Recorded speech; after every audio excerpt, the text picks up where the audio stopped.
Assalamualaikum warahmatullahi wabarakatuh. Sebelum menyimak video pembelajaran mata pelajaran PKN untuk kelas 9, kita awali dengan basmalah dan jangan lupa tetap jaga protokol kesehatan.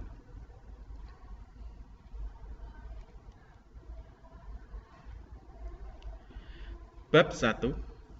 Dinamika perwujudan Pancasila sebagai dasar negara.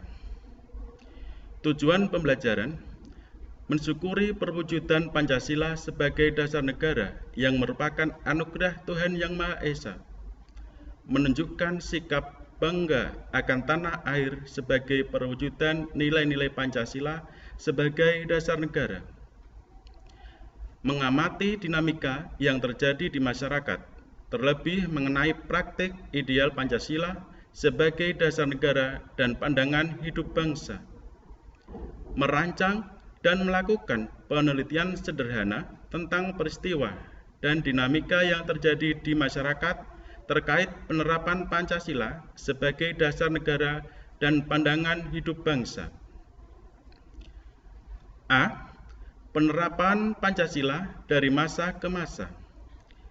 Pada masa awal kemerdekaan Indonesia, yaitu tahun 1945 sampai dengan 1950, Pancasila mendapat banyak tantangan dari berbagai pihak seperti Belanda. Bahkan dari masyarakat Indonesia sendiri, ada yang ingin menggantikan Pancasila sebagai dasar negara.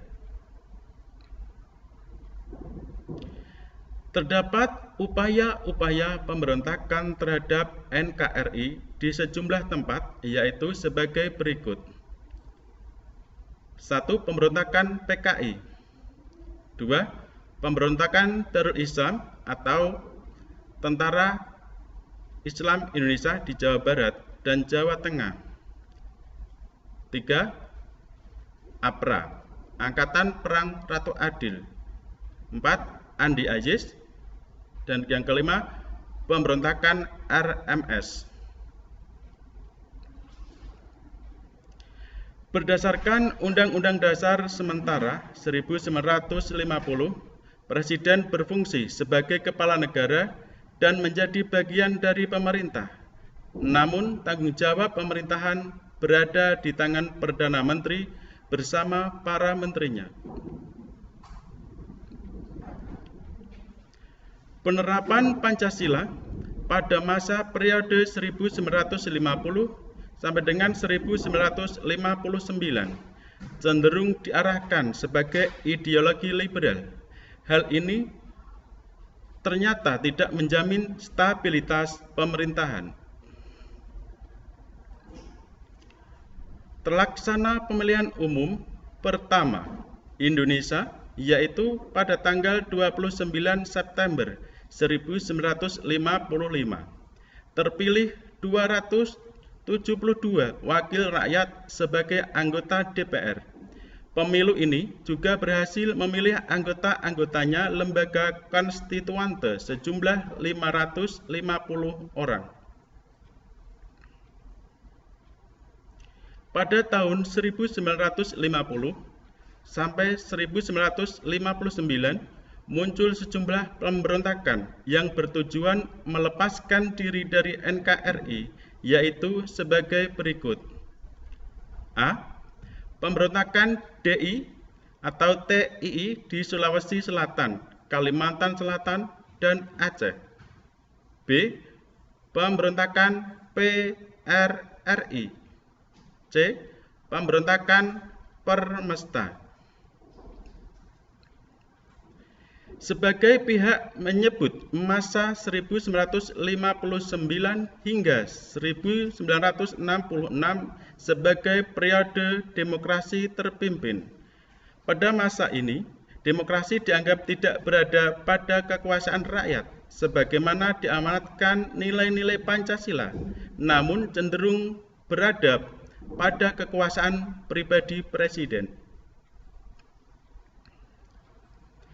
Terjadi peristiwa pemberontakan PKI atau G30 SPKI pada tanggal 30 September 1965. PKI berusaha merebut kekuasaan disertai pembunuhan 6 perwira tinggi dan seorang ajudan Jenderal A.H. Nasution. Pada tanggal 12 Januari 1966, terjadi demonstrasi mahasiswa dan rakyat yang menyampaikan beberapa tuntutan, dan demonstrasi tersebut dikenal sebagai 3 tuntutan hati nurani rakyat atau Tritura. Adapun isi Tritura adalah sebagai berikut. 1. Pembubarkan PKI beserta ormas-ormasnya. 2. Bubarkan Kabinet Dwi Korah dari unsur-unsur PKI. 3. Turunkan harga. Masa 1966 hingga 1998 disebut sebagai masa Orde Baru. Orde Baru diharapkan dapat melaksanakan Pancasila dan Undang-Undang Dasar Negara Republik Indonesia tahun 1945 dengan murni dan konsekuen.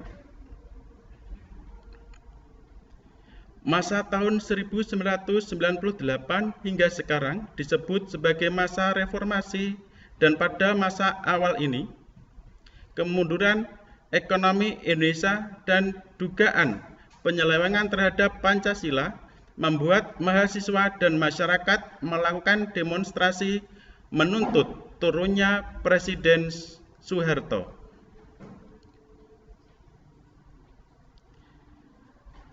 Beginilah materi yang sudah saya sampaikan. Semoga bermanfaat. Jangan lupa tetap jaga protokol kesehatan.